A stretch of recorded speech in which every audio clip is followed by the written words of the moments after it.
Game of the Year awards. Oh man, I left my notes. Oh. I'll be right back. This is our first Game of the Year awards show, man. Apparently, it's also amateur hour. Evidently. I mean, my shirt. We got one crack at this. One crack at this. And this is that crack. Yeah. You know what? I definitely forgot on purpose to relieve the tension of it being our last podcast of 2018. Yeah. Yeah. Yep. It's, Sure is. it's been a wonderful year. Yes. It has been a good year. You know, good year of games. Good year of casts. Good year of many things. Good Other stuff. things have happened this year too. Yeah. Yeah, but, you know, a lot of good stuff. Yeah, yeah. So, we had a little conversation before we got going about this whole thing. And I don't really know where to start. I mean, we've all kind of... We've got like categories of games, you know, that we're going to go through, and we've all got our individual games that were, you know, special to us this year. So I think, I don't know, let's just go through some of let's start easy and then work to the more interesting ones. Maybe, I don't know, like... You want to start like, do like indie game? You want to start indie game? Let's start with indie game of the year. Okay. Yeah. Cool. This is the game related networks indie game of the year. But first, before we get into all this, it's our last podcast of the year. Let's reintroduce ourselves. Word. Yeah. We're all excited. Yeah. Zach fucked up the beginning. Yeah. I don't know. I just kind of introduced it by saying that. This is just unorthodox and sloppy at this point. Well, that's how we do it. It has been like how many Saturdays since we've done one of these? It's been a month or so. Been about a month or so, give or take. But it's cool. But it's cool. Yeah. I'm Adam. That's Adam. I guess. I'm the one who fucked up. Zach. Yeah, we've met Zach now, and this is Kevin. I'm here too. He's got his shit together. He set everything up, chilling. you know. Doesn't fuck up the beginning. Yeah, man. We're capping off 2018, heading into 2019. Yeah. Oh yeah. So man, but what a year it's been. So let's jump into it. Yeah, best indie game. Indie game of the year. Indie game. So there's been a lot of good indie games. I think the king of indie games was released this year, as far as like sales and all of that. With Dead sales, but I think there was a lot of other ones too. There was this was a big year for indie games, and another category that we'll get into later kind of overlaps with this one for me. But two big indie games for me. One that actually came out last year on PC, Hollow Knight, but it came out this year on Switch, and that was my first time playing it. Hollow Knight, and you got it recently. Yeah, I just started it recently. Oh man, just a lot of depth, really good music, really good graphics, and a consistency in the visuals and the gameplay, and it just plays great and is really intriguing, and good stuff right there. Team Cherry, as far as like they would just go to like these video game contests where it's like you have 24 hours or 48 hours to make this game with this team with this kind of theme or whatever, yada yada, and then they made a couple of those games, and then they tried to make Hollow Knight, which is a lot more ambitious, and it ended up being this huge success story, and it's a wonderful game. Man. Wonderful game. But it is not my indie game of the year. My indie game of the year is Celeste. Okay. Celeste. Holy crap, you guys. Oh my god, you gotta play it. We were talking about like, categories, and it was like it was gonna be best platformer. That was a question that had come up tonight. And if we were gonna do best platformer, well, Celeste would have won for me. It's great. It really looks good. Smooth, man. It looks really cool with the level design. I haven't played it at all. I've only seen videos and heard you talk about it. I strongly recommend it. If you got to get an indie game this year, it's got to be Celeste. Out of it was the only indie game to be nominated for Game of the Year at the Video Game Awards. I've been hearing a lot. I've been watching on YouTube. A lot of different outlets do their Game of the Year awards too, and it popped up in several categories. Man, I heard the music is really good. The soundtrack was amazing. Yes, absolutely. You'll love it. It was really good. Music was great. Platforming was great. It was so challenging, but so good. And also, it was designed in a way where it was difficult, but it was difficult, but you could do it. It was feasible. It was even the more difficult stuff later on. If you decide once you beat the game, you want to try even more challenges after that. Like they do that with Mario games in the modern day, and they did that with this. And you could keep pushing yourself and keep going. And it's fun. It's a lot of fun. Really, really challenging, really fun, really well written. I was looking over what I would give best narrative, and for me it was Celeste, even above God of War and Red Dead. Like, wow, this game sounds like a little mini juggernaut. Yeah, a little power punch for $20. Pretty good. That's my indie game of the year. But I mean, like you say, man, Dead Cells was pretty high up there, man. It's a phenomenal game, man. I mean, I also like, I don't know how they pronounce it. I call it 20XDX though, where it's that kind of roguelike Mega Man X kind of homage. Oh yeah. It's fun, man. I've been playing that a lot. And nice. I like it a lot. I was a big Mega Man X fan back in the day with, you can slide do the wall slides and ricochet off the wall and like, the power ups and getting the boss powers and all of that. This one, it kind of gives you the option afterwards, like if you want to take some of the currency, get the boss's power, all that, because it's the permadeath aspect. Although you can do like health upgrades and all of that, you're gonna lose all your powers and everything like that. So it's tempting, man. But it's a really cool game. It follows that formula pretty soundly that a lot of those games have put out, but with like a Mega Man theme to it, and it's multiplayer too, which I haven't done yet.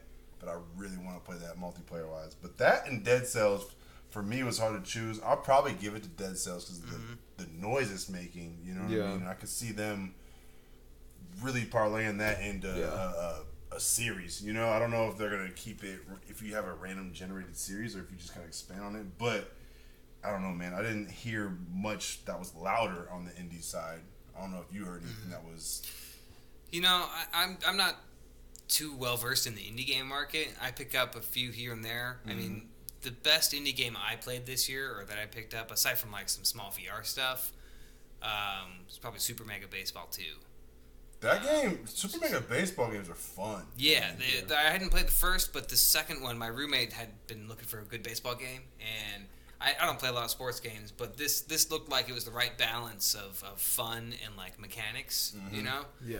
And hopped in, and it's really engaging. I don't know.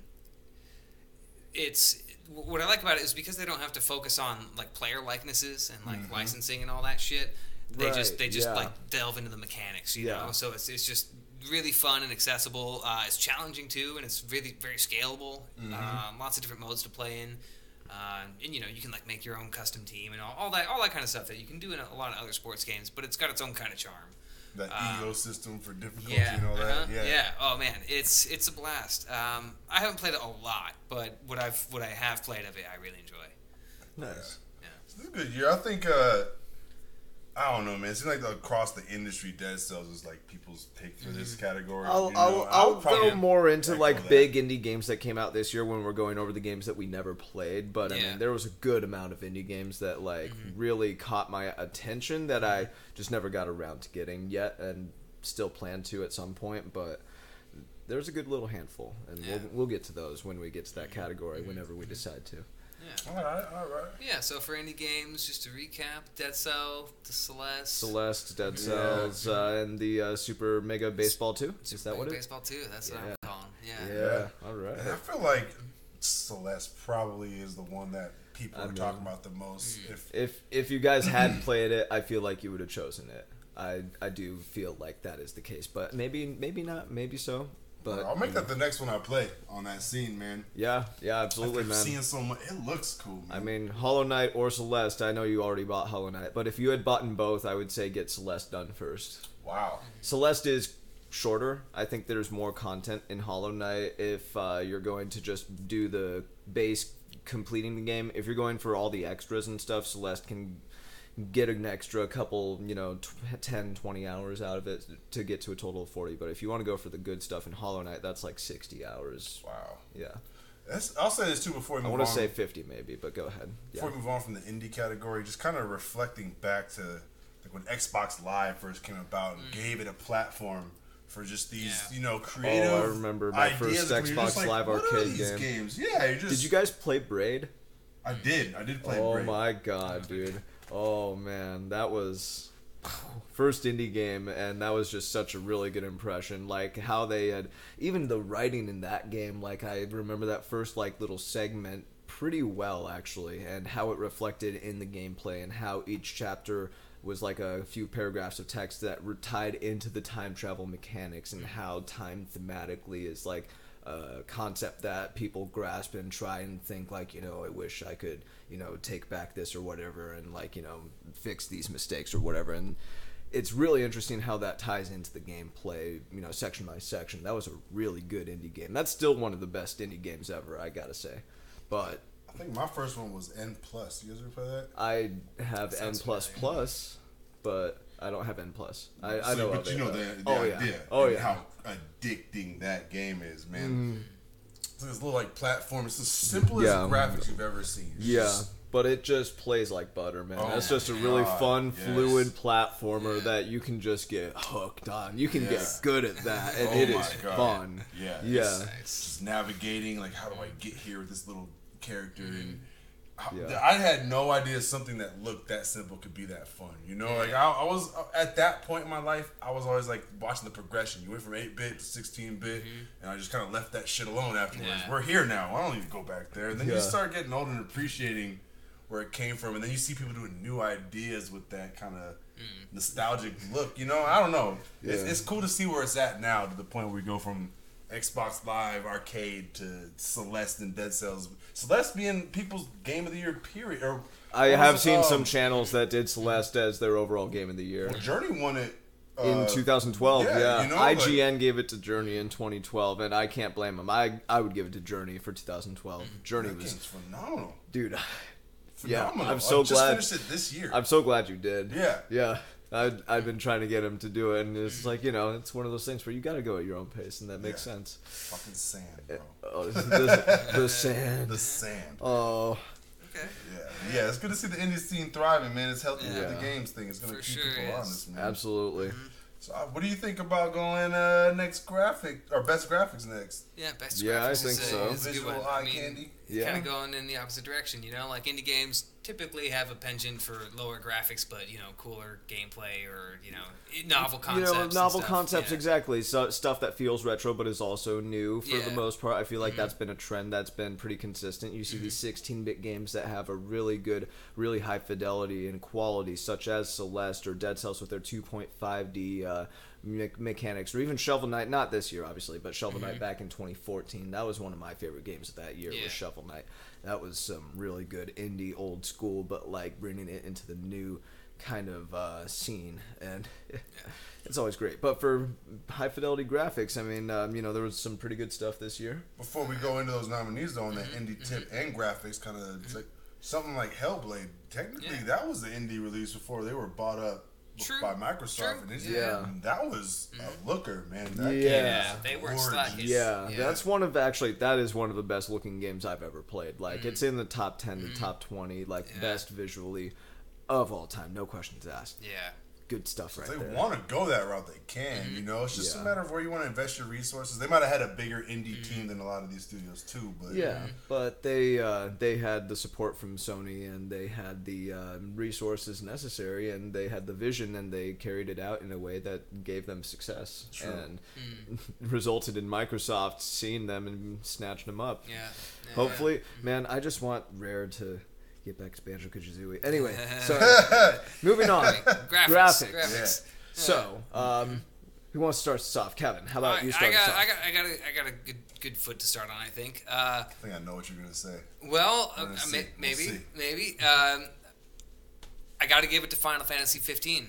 For honestly, for what I've played this year. I got the 4K graphics pack that came with it. I had a fucking 150 gigabyte install, like for the whole game, like with the pack included. It was ridiculous, man. That paid off though. I mean, honestly, like playing that game was I haven't played all of it. I got sidetracked so hard because I bought Final Fantasy 15. And then Kingdom Come came out, and that was my second one. That's what I thought you were going to say. Is honestly one of the best. It was a toss-up, but Final Fantasy has always had that clarity and the vision. That's always so well executed, and I think they really nailed it in 15. And on PC, it was so beautiful. I mean, really. I bet, man. The summons are unbelievable. Dude, just the combat and just everything all together, it worked, And you have it on PC too, right? Okay, I started with it on PS4. Yeah. I'm so happy they released it. My roommate played it through on my PlayStation. just like base PlayStation 4, 1080p or 720. I think 1080. But yeah, no, I would watch him play sometimes, and even that just looked great. It's amazing. Like, I mean, I played a bit of it, and that's the second Final Fantasy game I've ever played. Okay. Yeah. Yeah. It's a great series. I haven't played a lot of them. I mean, I've played 8, 9, and 10, and part of 10 too. I didn't play 7 yet.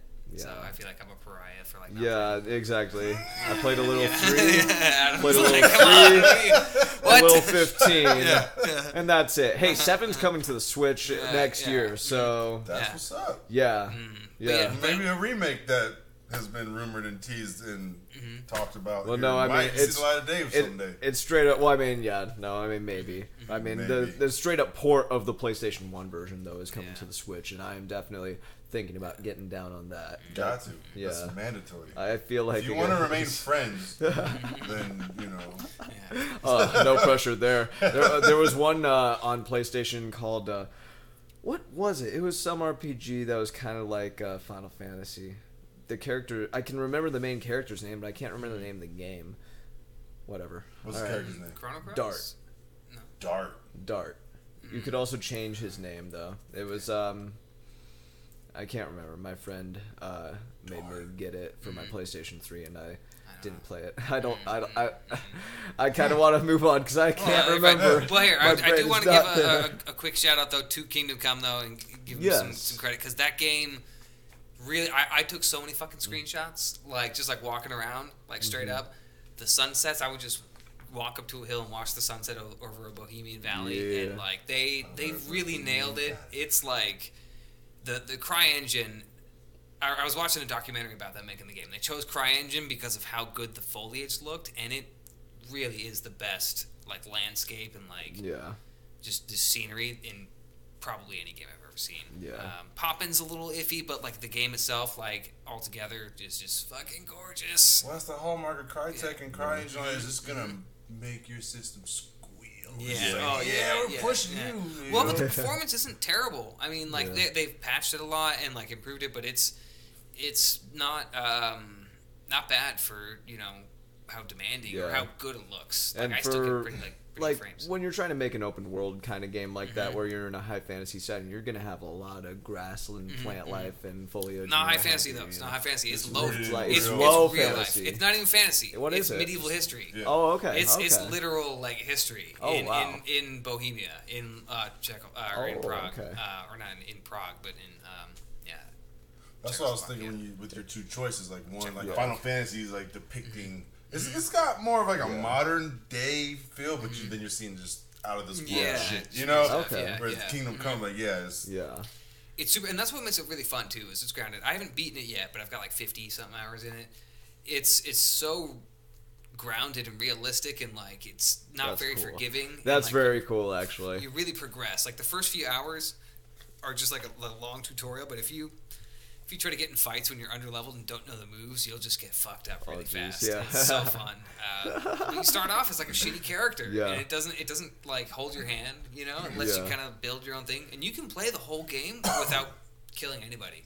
There's one fight you have to kill one person, but you can go the rest of the game pacifist. No, that's crazy. Yeah. That's crazy. That's really cool. Like, this pacifist? They give like a club or something? Like, oh dude, it's nuts. Anyway. Great game. Good stuff. Well, what about you for graphics, Adam? What do you think? Man, for me, it was hard to choose because I chose the ones I was considered for different reasons. Like, for instance, 2 I didn't choose. Octopath Traveler is 1 because of just the melding of art styles was so captivating to me. Just you have that homage to the old school, 16-bit PlayStation 1 era, but then you had the modern effects, depth of field stuff going on. It was just beautiful. It was just something my brain had never considered before, Yeah. And the other one was Dragon Ball Z Fighters because you're pretty much playing the show. It looks like it's just you're playing something that's better than the show. Yeah, exactly. It's crazy. I can't believe it. It's just art. And then the top 3, it was almost like flip a coin, but the one I chose definitely I feel like did stick out a little bit more. So the runners up for me were Spider-Man and Red Dead 2. From what I've seen, Spider-Man. God Spider-Man. Damn, that game made Manhattan and New York come to life. Yeah. That whole thing. Red Dead 2, obviously Rockstar's gonna kill it. You know, I'm only waiting for the PC release. Good lord. But God of War, man. Yep. For a couple of reasons. A, just the way my eyes felt when I looked at it. You know, the way my brain was like, oh my god. Yeah. Secondly, because it was on a console. Yeah. You know, they did that on PlayStation 4. And so I'm like, I can't even imagine if you guys had the PC architecture to work with. Yeah. But regardless, I mean, I played it on the Pro, so it's a little better than the base. But man, that shit was mind blowing the whole time, dude. The first time the World Serpent popped out of the water. Yeah. Oh, and his nostrils were like flaring at you, and he was, you know, like. Brrr. Yeah. Oh man, this is crazy, man. It makes you feel like there was a huge snake in front of you.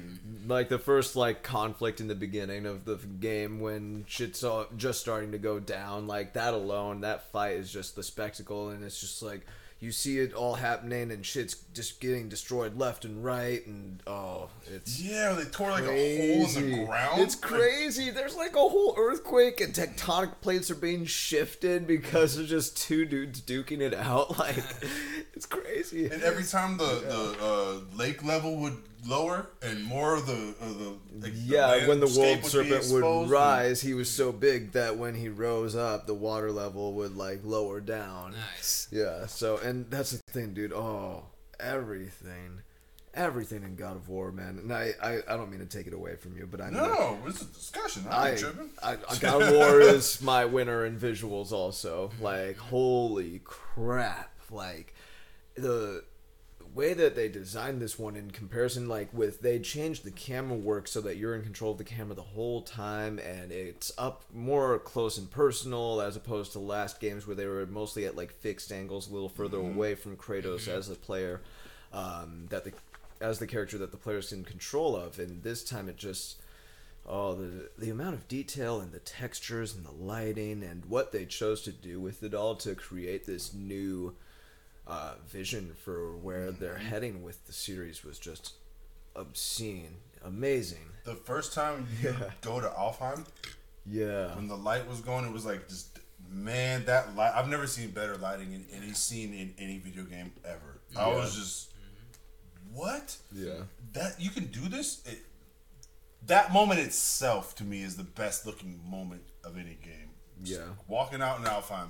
Well, I'll have to show you what I'm talking about. But yeah, man, it's just,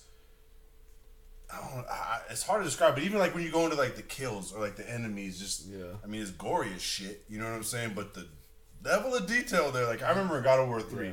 You said you didn't play that one, right? I played a little, but not much. So you what's it, Helios? When you tear off Helios's head after you kill him, right? And you can see like the skin tearing and all that. Everyone was freaking out back in the day. You're just like, oh, it's so. This makes that look like Toon Link or something. You know what I'm saying? It's like the Toon Link version of Gore. It's a cartoon. Yeah. This one is real. It makes you feel it, man. Like when you slam the big stone club down on the Cyclops, the way he does those, you feel bad for the Cyclops, man. And he's just trying to kill you. You still feel bad for him. Dude, the dragon that you have to... Oh my god, dude. Oh yeah, I forgot about the dragons. Oh my goodness. Oh my god. Yeah, that game was incredible. God of War was insane. That was nuts. My runners up for God of War were where am I? Red Dead Redemption and Super Smash Bros. I mean, we were here all playing 7 players and just like not even a hiccup in the frame rate. It was chaos, solid 60 frames. Very best looking one of the best looking Nintendo games ever. Just the colors really pop, dude. The colors, and the lighting and the texture and just like how it all is able to come together and all still be like a bunch of different visual styles meshing. Just I mean, I won't give Smash number 1 for that, but it's number 3 for me with an honorable mention to, like you say, Octopath and Dragon Ball FighterZ, absolutely. But God of War, man. God of War, best visuals for me, personally. On that note, with Smash, that Mario Rabbids game is it's the same thing. The color, it just pops, man. It's just so beautiful. It's not as smooth, though. It runs at 30 frames a second. It's not as impressive, because we had all of that chaos, like you said, going. It was not missing it's wild. hit. Yeah. all that input. And the support characters, and the items, and just everything, the specials. Just insane. Yeah. That is definitely impressive. All right, so I think we got kind of a consensus on, not consensus, but two of us got it out there. But you have a PlayStation, you know what I'm saying? You usually I haven't played, but you know. It's all about the experience that you had, you know? All right, so, and I don't know, we can make this one brief, the sports game of the year, because I know I might be the only one really playing some sports games. But I chose FIFA, probably just because I didn't play Pro Evolution Soccer, you know what I mean? In the past, those have been really, really competitive as far as quality, and I would give it to Pro Evolution in the past, but I think FIFA kind of took their lumps and their losses and learned and came back. And I do say with a caveat though, because they do the Ultimate Team mode, which is kind of the originator of this huge microtransactions within the EA world, where every game has to have it. It's started with FIFA, so it's hard for me to give it that love, because this is a great game when you play it, but I'll say this: you don't have. It's just for that mode. Like if you want to play other modes, you don't have to pay anything. There's no advantage, you know.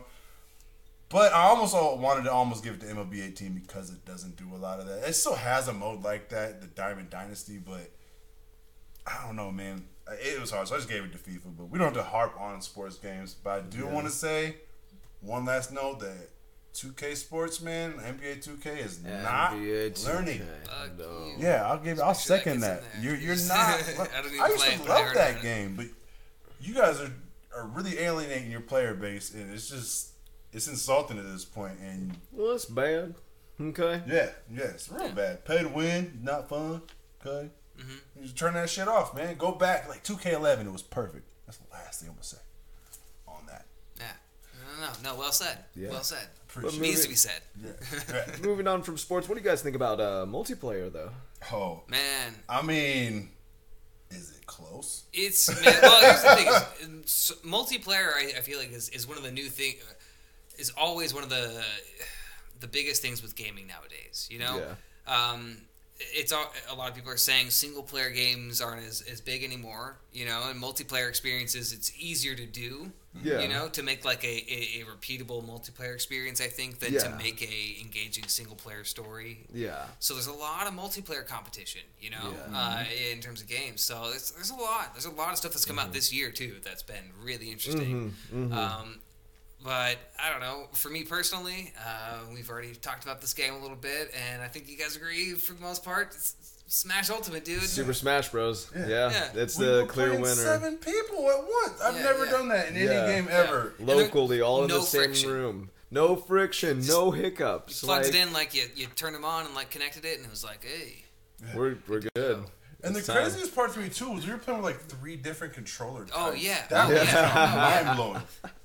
Everyone's holding something different. We're all fighting. But everybody's having fun and nobody felt like underpowered. 2-in-1 Joy-Con with the grip or without the grip. GameCube controllers. Oh man, that's glorious, man. Yeah, and you can play it like however you want, with or without items, with or without hazards, with or without everyone being giant or metal or spitting out fire with stamina instead of damage. That, you know, big blue, like, you know, whatever, you know. It's good stuff. I mean, here's the thing. As far as multiplayer games for me personally, I mean, Smash is the clear winner. There were 2 multiplayer games that were online and 2 that were local, and Smash Bros. Is one of those locals. The other local one for me was Super Mario Party. I did get to try it out, actually, and I did have some fun with it. It's a return to form from Super Mario Party 1, 2, and 3 on the Nintendo 64, if you guys are familiar with those. Oh, yeah. It was good times. To be honest, I never really got done with Mario Party. I played the shit out of Mario Party as a kid. Like, I did too. So many blisters in the palms from the joystick mini games where they make you just like move in a circle really quick. That's how you know you had a good weekend. You go back to school on Monday and it's like, dude, look how fucking Mario Party. What did you guys do? It's like stigmata. Exactly. And it's the same thing with like the Joy-Cons. It's like, you know, shake the Joy-Con or whatever, and it's like that. It does result in like really funny moments because it's like, you know, it's great. You got that one person who's just really good at the minigame where you do this really quick. I play a lot of 1-2 switch, bros, moving cows. Shut up. Exactly. So it's really fun, and that's the kind of multiplayer game where it's just like a psychological thing where it's just you can't help but have fun when you're playing it. And that was it for me. It was really good local multiplayer this year with Mario Party and Smash Bros, but especially Smash Bros. Oh my god. Super Mario Party did have like a little surge of sales during the holidays, which I thought was nice for them. That's good. But, just a little side note there. My online multiplayer games were, what were they? Red Dead Redemption 2 and, obviously, the winner for online multiplayer, Monster Hunter World. World. Oh, my Monster Hunter. I played so much Monster Hunter without you guys because you didn't play any of it, which is fine. No worries. That's okay. Chilling too. You do need to play it, man. Wrong with me, Hit me up when you play it. I'll help you out. We'll kill monsters, man. We'll kill so many monsters. I've killed so many monsters in 2018. Just loves killing. I love monsters. He goes killing again. When they're dead by my hand. I love killing monsters. All right, so if we're going like separating like local and online, yeah, I feel like I have to give online to Rocket League. Because Rocket League, the community around that, I know it didn't come out this year. Yeah, but it's a season game. You know what I mean? Yeah. It's a competitive sport at this point. Yeah, I've never seen anything like it ever, it's not slowing down. It came out on the Switch too. It's just it's like Skyrim, isn't it? Every conceivable platform. Yeah. It's in my opinion, it's a perfect game. It is. Mm-hmm. They came up with an idea and they executed it well. It is what it is. Like I don't know. Like it's Rocket League, and you know what it is. Like you're playing soccer with cars, rocket cars with rockets on them that can fly. It's fucking amazing. It's amazing. Yeah. I was watching this video about how there wasn't curve initially in the game, and these guys started talking about it. And they were trying to test it, and they ended up getting to where they introduced curve into the game. Nice. It's like, oh my. So the community is literally deciding the meta and how things work, and it's just like a sport. One season this tactic might work, but then next season they got that shit figured out, and it's never gonna work again. You know what I mean? That might be like the read option was in the NFL. When they first started doing it, you couldn't stop it. The next year, quarterbacks was getting messed up. So that's what I love about it too. It's always gonna evolve, and if they ever come out with another edition, it'll just probably be to suit whatever hardware comes out, or just to make it look better. What else can you do? Totally. No, exactly. Like that's what I'm saying. It's a perfect game. It's like they don't need to change anything fundamental about it. You always tweak certain things, and like you said, the meta of games always changes over time depending on certain things. But the game itself is so solid. It's just I don't know. I can see that game going for years and years and just never slowing down. Yeah. It's like you said, it's a sport. It's like the way Echo Arena is replayable, or like any sport. Like people still play fucking baseball all the time, like professionally. It's not like the game isn't boring anymore. Like people still play it. It's not like, man, I wish they had like baseball 2. Yeah. Like why do they call it like baseball 2? Yeah, rules, like come on. Somebody's gonna do some crazy shit you never seen before, or be able to like run faster than anywhere. So he's stealing bases at an unforeseen rate or whatever. Like. I need to get Rocket League. I don't own the game. I really want to. It's just every time. I mean, I've played it. I played a lot of it. Every time I have an opportunity to play it, I am down because it's always fun. I had to slow down and stop. I stopped playing it just because I get frustrated, or when people talk shit, or like when they get toxic. Like I hate that stuff so much. Like. And you can turn off the chat, but I'm not going to turn off the chat. No. Like I'm not in that, and I'm like an okay player. Like I didn't get competitive or anything, but like when other people are taking the game too seriously, or just like making it not a fun experience, like you have good games. I like the good games where it's like you're fighting and you're playing and like you're doing it right. But when just somebody's just like being a dick, it's just like. That's the same reason I stopped playing Overwatch. It's like people like arguing about team comp or like calling you a tryhard, and it's like, dude. What do you mean try hard? Like I'm trying to like play the game and win? What is it? I'm gonna stop so many people from playing Smash Online. I started today, and I don't know how to talk shit on that. Nintendo's actually really good at keeping you from being able to do that kind of shit that gets people tilted. But I played this one kid for 4 matches, and it was great. He was actually not that bad. He was pretty good, but it was nice to get into the one-on-one scene online and kind of feel the waters. There was like a easy, medium, and difficult for like what tier level you view yourself as, and I kind of went for medium. They call it veteran players, like people who have played Super Smash Bros. Before, who want a challenge. And I was like, okay, well, I'm gonna play it safe and go for that because I don't know what the lag's gonna be like. I don't know what the overall average of players who choose this is. So I'll see what it's like. And I didn't have time to play anymore, unfortunately, but I'm going to try that next difficulty up and see where I can go because I was kind of dancing around this guy, like whatever character I was, and it was glorious. Nice. But best online there's been in a Smash game, but not really like that saying much. My first experience with the game online was still kind of like laughable. Like go watch Donkey and his online Super Smash. Like he has just a Super Smash video, and some of it he shows the online. That's how it was for me. My first match, basically. It's just horrible, laughably horrible. Yeah. I do got to shout one game out. Yeah. On concept alone, I haven't played it. But A Way Out, man. A Way Out. That just looks like a cool, The director came back for the Video Game Awards. Was he as equally eccentric as he was last year? Almost. Not quite. But Jeff did, like, he kind of wrote... Jeff Keighley, I think, kind of was like, okay, well, this guy got a lot of attention and made the video... Gave the Video Game Awards, like, that, like, viewership that... boosted it a little bit, so I think I'm going to bring him back this year, and I think that's just what he did, and it was just like, get it out of the way, don't give him as much time. But don't let him give him free reign. He was here, though. Don't let him get carried away and say, fuck the Oscars again. But I'm sorry to take away from that. A Way Out, though. Just the concept, like a campaign like that, where you're both playing two different roles. It's required to be co-op. You can't play single player. You can't do it.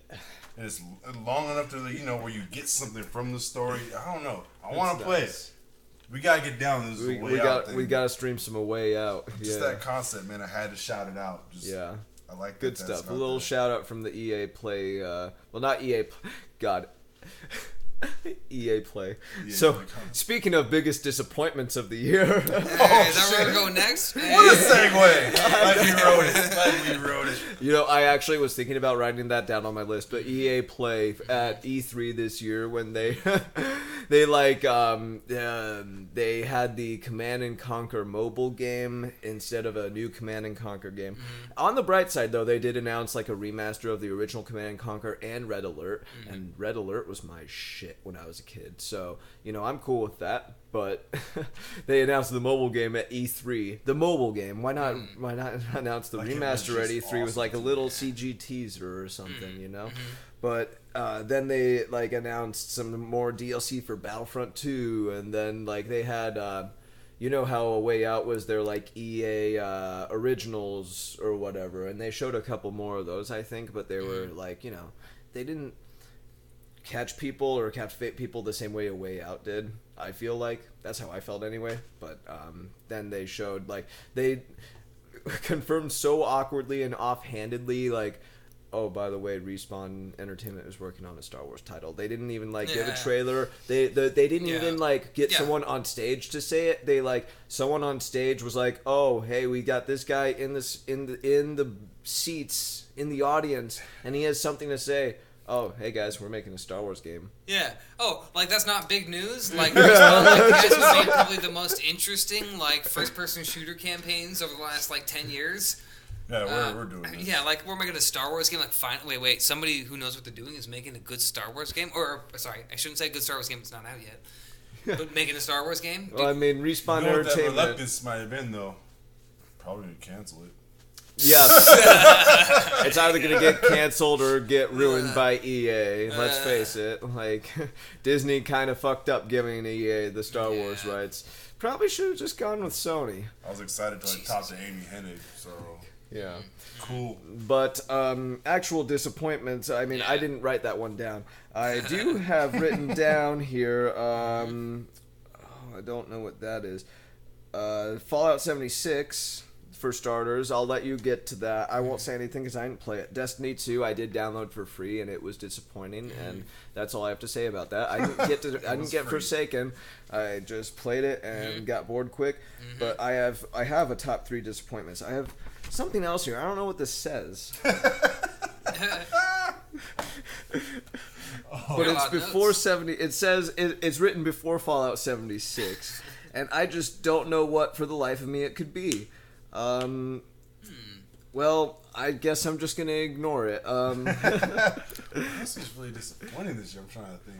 Well, okay, so I 2K piece. I want to say in September, on the note of the Video Game Awards, in September, Jeff Keighley had a picture that he had posted on Twitter with someone. Oh, I know what you're talking about. And apart from that someone, I don't know who this other person was, but there's 3 people: Jeff Keighley, some random person who I didn't research, and then Reggie Fils-Aimé, the president of Nintendo of America. And Reggie was wearing a shirt with the Metroid Bryn Star logo on his t-shirt, and the whole internet just exploded. And the photo was it was the 3 of them together, and he was like, I'll see you in December, Reggie. And he was talking about seeing Reggie at the Video Game Awards. So it was like, hey, Reggie's gonna show up at the Video Game Awards, and he was teasing some Metroid shit. And so everyone was like, oh, Metroid Prime 4 gameplay at the Video Game Awards. And I thought, no, I think that's a little too realistic. I don't think that's realistic. I would have liked to have seen some confirmation that the Metroid Prime trilogy would be getting an HD remake on the Switch. It's only $20 on the Wii U eShop. I'm getting it on the Wii U if you don't announce it next. Don't tell them that, bro. It takes away the incentive. I'm just saying, dude. If you don't do it, I'm just gonna pay $20 instead of $60. That's my thinking. Okay, you make it for the Switch and charge full price. I'll pay full price. But you don't do it, I'm just gonna buy it for $20 on the Wii U. And probably not play it because it's not on the Switch. But let it collect digital dust. Yeah, so that was the thing, is that they didn't announce the trilogy at the Video Game Awards, which is what I really wanted, was just a trilogy HD remake. They already announced 4. I don't need gameplay until they're ready to show gameplay. But I would like to know that I'm getting the trilogy at some point before the 4th game comes out. That would be nice.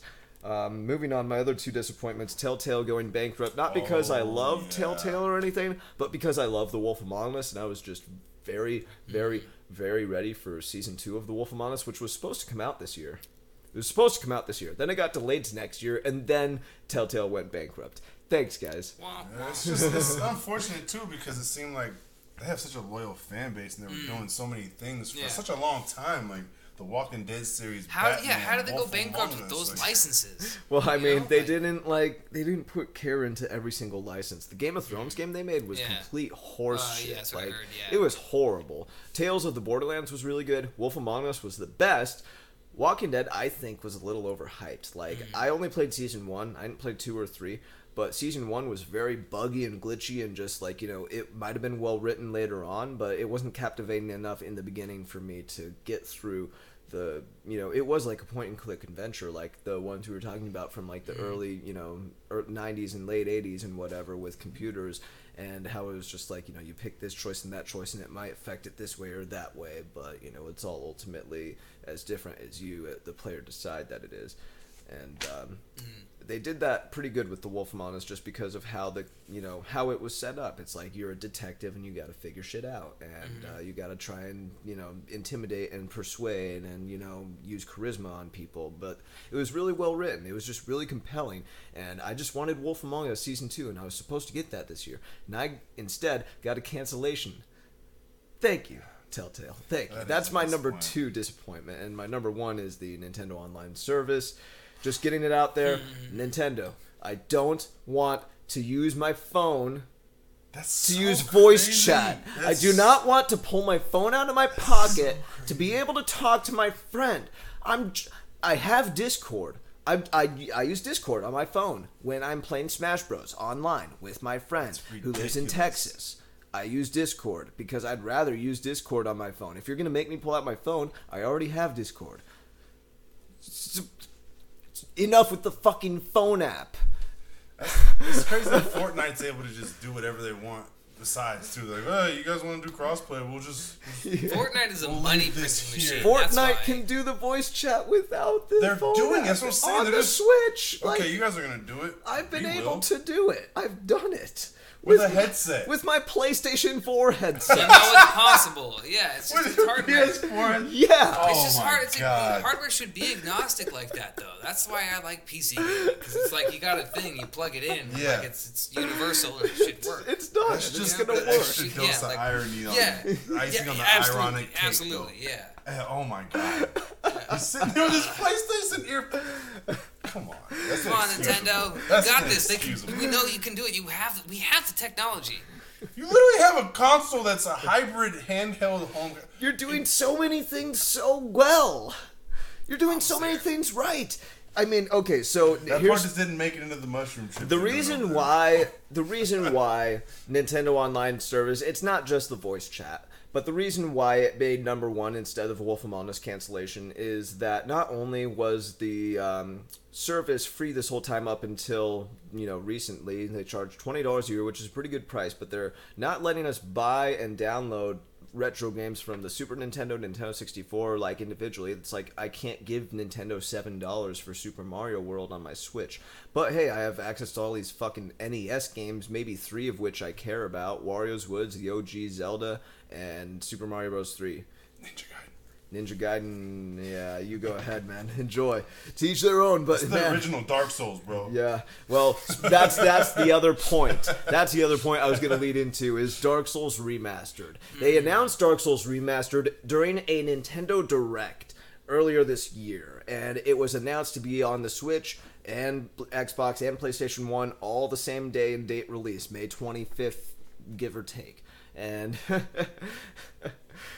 we did not get a May 25th release for the Switch Dark Souls Remastered. Instead, we got October 19th. And here's the thing, you guys. We didn't it wasn't like, oh, before May 25th, we're going to let them know, hey, we're pushing it to October 19th. No, instead what they did was it came out on Xbox and PlayStation and not on the Switch on that day. And then they were like, oh, it's going to be summer 2019. And then literally summer ended, like the fall equinox passed. And then they said October 19th, 2019 for Dark Souls Remastered. And in order to play the Dark Souls Remastered player beta that they were supposed to have for the Switch and PlayStation and Xbox, and they had those for PlayStation and Xbox, but in order to play the beta for Dark Souls Remastered on the Switch, you needed to pay for the Nintendo Online service because the beta went live the same day they started charging for the online service. How convenient. Yeah. I don't think Nintendo's a little greedy or anything sometimes, You know, you're doing so many things right, but I'm not fucking dumb. Like, come on, you guys. Like, we see what you're doing. Like, most of your fans are grown-ass adults who can put 2 and 2 together. Fuck out of here with that. They're like, we can too, though. We know you're going to pay this shit. I didn't until Smash came out, so you might as well have just released Dark Souls earlier. Should have. I would have bought it on the Switch. I bought it on PlayStation 4. Would have bought it on the Switch if it had come out the same time as them, like you had, kind of promised. But that's all my disappointments. That's all my venting. You got it out. You don't want to carry that shit in 2019, bro. Nope, it's done. With you. It's done. Just learn from your mistakes, and I'll learn from getting angry at you. And I'm just going to say Fallout 76, even though I didn't play it. It's the shit show of the year. Yeah, absolutely. I mean, I can pick up the slack on that. I mean, since you haven't played it. I had no expectations going into it, Like, I was well aware, like, okay, this is going to be a pretty half-assed game, Like, I knew that going in. Like, I saw all the signs. Like, I know Bethesda. One cheeker for sure. Like, I love their games. Like, but like, see if it was like, okay, they're just putting something out to, like, fuck around with the Fallout thing and, like, do multiplayer and see what works. I was like, I'll throw my chips in, Like, I'll see what this is about. It's not just the game that sucks. Like, it's the whole situation. Yeah, it's so bad. It's so far beyond just like, oh yeah, the game isn't good. Like, Bethesda did so many things wrong. Like, it's not even...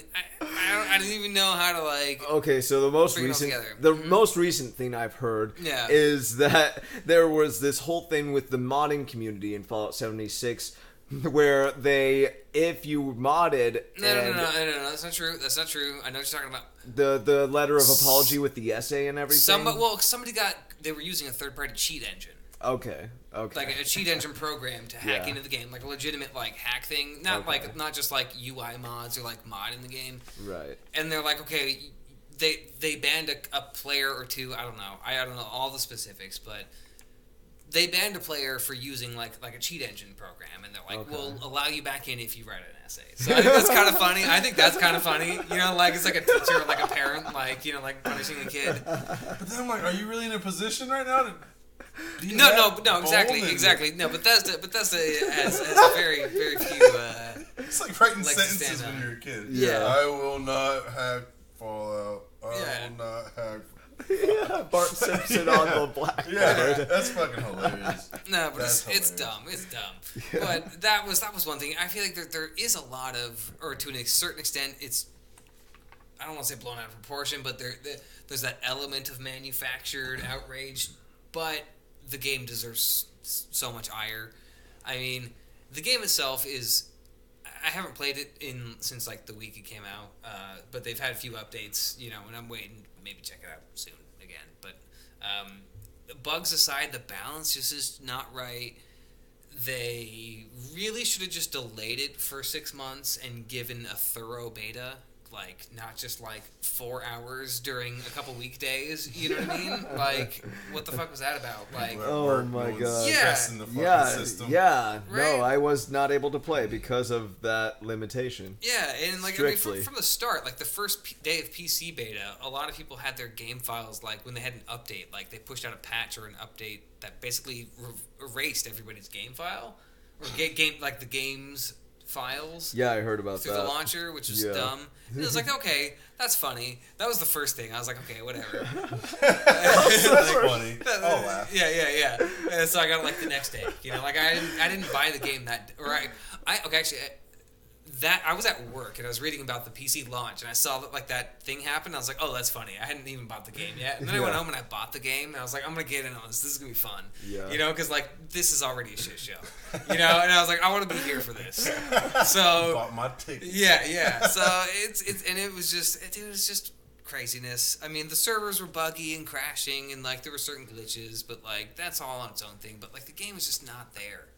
It's just not there. It needs so much work. It has some potential, though. I mean, they just need to give it more time. They really should have just cooked it in the oven for a few more months. Added maybe some more stuff, done some more balancing or, like, play testing, given, like, a long beta, like a legit beta, you know? So people could give feedback and they could actually make updates. If they I would say, if they had released this game maybe in the spring or next summer, it would have been so much better.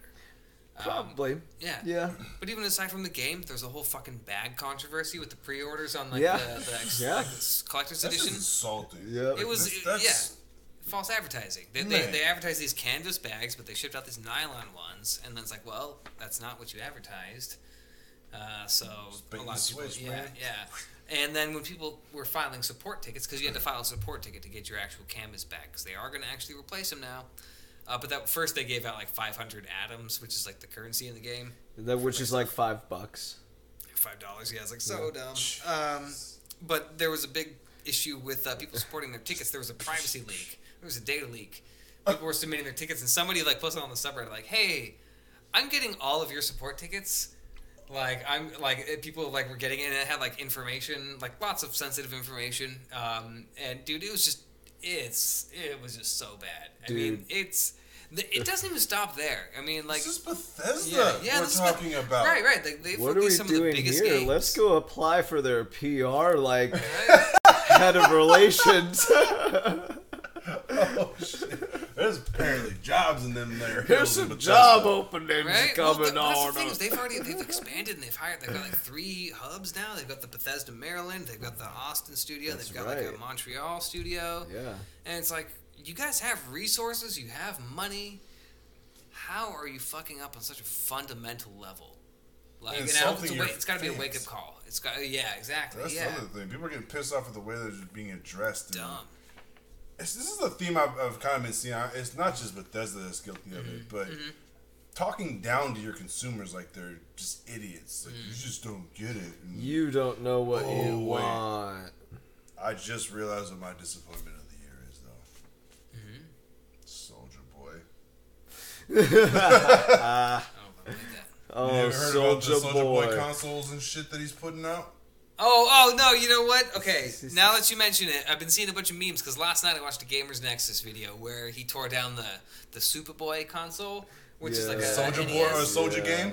No. It was a Japanese thing where you could put original SNES or cartridges into it and play mobilely. It was like a handheld SNES. Oh, I got you. Okay. But it was Superboy, and I guess people were commenting like Soldier Boy. I thought this was the Soldier Boy thing, and I was like, I don't get it. Like, it doesn't look that much like it. So that all adds up now. So I didn't catch on to that really. So Soldier Boy has been. He made a deal with some Chinese manufacturing company who basically is like, they made a deal where it was like, hey, you are making these emulators for these games, like these cheap, like not really that good emulators. Let me put my name on these. Let me use brand recognition so that we can all make some money here, and I can sell some video game consoles. Soldier Boy video game console. Soldier Boy video game console. Yeah. So they call it like the 801. We have 800 ROMs, and it will be like Super Famicom, like, and bro, in the midst of Nintendo cracking down on all these emulator sites, so he releases that. He has 2 handhelds that all have the Nintendo properties on them. Yeah. And then he released like a higher end, like 4K, called like the Fuse or something. It's supposed to be able to run like Assassin's Creed. It's all bunk shit though. Yeah, it's horrible. Runs terribly. Yeah. So he goes on this Twitter rant talking about Nintendo ain't gonna do shit. Yeah. Y'all ain't like, I ain't afraid. I ain't scared of Nintendo. They ain't gonna do I'm scared of Nintendo, dude. Dude, I love Nintendo and the FBI. I love and fear my God that is Nintendo. Oh my God. You know, like, Soldier, I'm sorry, dude. Like, it's not gonna end well. I'm not gonna win that one. No. At all. Like, I don't even. Think about this. If we see a rapper go to prison for gaming fraud, like video games, it's hilarious, dude. What? God. It's the most avoidable shit in the world. It's sad. That's my disappointment. The fact that there's people buying them, although mostly ironically, I imagine. Hopefully. Oh my God. It came out of nowhere. I can't even call it left field, man. Like, I was just walking down the street. I wasn't even in a stadium. You know, like, wasn't at a park. You know what? There is just no left field. Honorable mention for disappointments of 2018: Nintendo Labo. I saw that shit coming a mile fucking way. Yeah. Wait, they're gonna start selling people cardboard? Oh, yeah, no, I dropped $70 on 420. Not on what you would expect on 420. For cardboard. People are like, what was you smoking? It's a perfect day to release some shit like good that. Shit. Wow, that's genius marketing. But on the bright side, I also got God of War that day. Nice. And saw Super Troopers too. There you go. Yeah. It's a pretty good day. But I dropped $70 on cardboard still. Hey. I played it once. I made one of the little things. It barely worked at all. And I put it back in its box, and that's that. Nice. That's that. I bought a bunch of markers to decorate it all and everything, and I didn't use any of them. Novel concept, maybe a bit overpriced and under materialized. Well, from disappointments, let's move on to games that have improved the most over the last year. Okay. Yeah. I feel like that's a good way to move forward. You know, the games nowadays it's different. Like, games used to ship and like that was the game. Mm-hmm. You got a CD or you got a cartridge and that was the game. That was it. They're not going to patch it. They're not going to balance it. But nowadays, you know, things can get updated. You can fix a broken game. And, you know, it's kind of created a weird state where people feel okay with releasing broken games or shitty games. But for better or worse, we have the ability to actually change things now. So I think it's a good category. You know, I think so too. Absolutely. Like games that have improved. And I've got a lot of worthy mentions, and honestly, they're all space games. They're all space games. I like it. Just No Man's Sky, Space Engineers, Star Citizen, and Elite Dangerous. It's the best space games in my opinion. They've all come a really long way this year in particular. My favorite, Elite Dangerous, has made huge strides this year, has been the Beyond Elite Dangerous update, and they've added so much stuff and just really substantial things that have pushed the game to where I think it needs to be going. Yeah. You know, and it's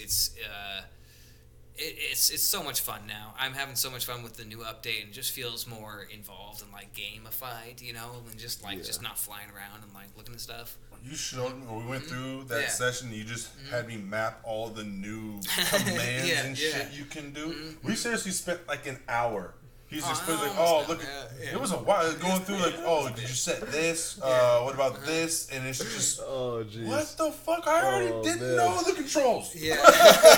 And those 46 more I have to know. You're gonna have like a modifier button, and you hit this.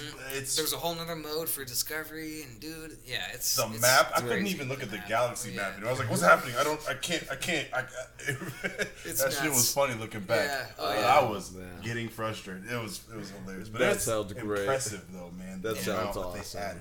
It's great. It's great. I'm loving what they've done. And next year is going to be big too. They're going to be the next expansion will be like a paid expansion. So I'm hoping for some really big, substantial stuff. Yeah. I'm not going to even speculate on what that may be right now. I'll say that for another podcast. But No Man's Sky, you know, it's had several updates this year. They've added a lot of things. Don't really the underwater expansion. Yeah, the underwater one was one of the more recent ones. Yeah, lots of good stuff. Lots of good stuff there. Star Citizen, while it's not really out in a game yet, has made improvements for the backers where it's actually like a playable framework now. You can actually like get into ships with other people and fly around and do stuff. Nice. And like it's cool. I like that. And Space Engineers has been in beta for a long time, and I hadn't played it in months or years. Not years, but in a while. And got back into that again this year and got into it in a big way. And it's just the visuals have improved and the mechanics are solid, and it's come a long way. It used to be one of those games because it's got a lot of physics-based stuff where shit would just explode. Yeah. Like build a spaceship, and like there was people in the gaming community referred to the god Clang as the like you got to make offerings to Clang. Your ship gets destroyed when you use like a rotor in the wrong way, and like Clang it goes. Yeah. Exactly. So Clang has he's not as wrathful these days. Well, that's good. It's good to know that his temperament has calmed. Mm-hmm. This is wonderful news. Yeah. I think that's funny. On the improvement tip, I think both of mine that come to mind would be VR games.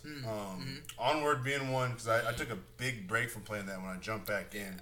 Yeah. It just blew me away how much they had improved it, man. There's new maps. The visuals look just head and shoulders above what they used to. The lighting. They updated the lighting. That was the biggest thing. Yeah. It's great. And, they've expanded on some of the maps. You can do day and night on some of them. It's just a really good game, and I'm glad to see that so many people playing it and so much attention still being paid to it, because I think that is a good example of what VR could be for the realistic, maybe like old school Ghost Recon. It's kind of what that is like for me in VR. It's like a mil sim game. It's kind of like more like on the Arma side than Call of Duty. It's like very tactical and realistic, but like you said, they updated the user interface and just made it more friendly and like organized. And they've expanded the maps and all sorts of stuff, and it's just a really great game. I'm glad I've been following that one for a long time. Yeah, that game's dope. The other one is Thrill of the Fight. That's still to this day probably the best $10 I might have ever spent on anything.